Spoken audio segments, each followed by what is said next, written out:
Who was Beal's toughest opponent of the bunch? It kind of depends at different times. Initially, the first year or two of games that they played, because Beal would come to town sometimes for a week, and he would play groups of players that were combining their bankroll. I think that the person he had the most trouble with initially was Howard LEDERER. Howard had a very analytical approach to the game, and I think that he may have been the first one to pick up on what Andy's approach was and how to exploit it.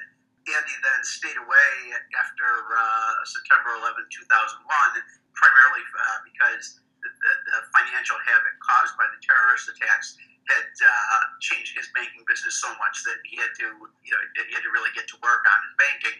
But back in 2003 and 2004, Howard had some success against him, but also saw that his game had improved quite a bit. Jennifer Harmon had a period of some great success against him. She's an extremely tenacious heads-up player. And Todd BRUNSON, who was not part of the group in the earliest games, also had a great deal of success. So at one time I would say Howard was the go-to guy. At another time I would say either Howard or Jennifer or Todd.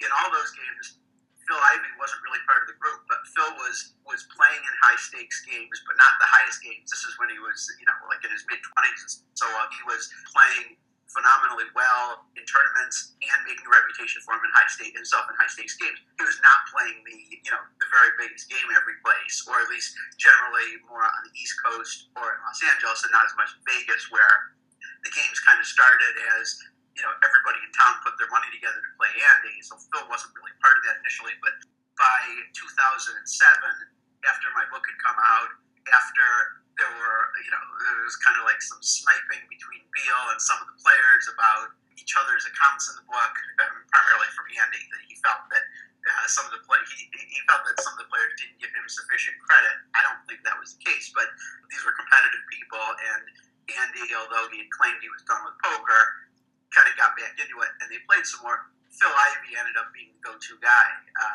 Ted FORREST also early on was one of the heroes in the games. He did not do so well against Andy in the 2007 games, and it was Ivey that came at the end of the games in 2007 and won $17.5 million in 3 days, which wiped out the deficit that the other players had accumulated, and also got them a $10 million profit all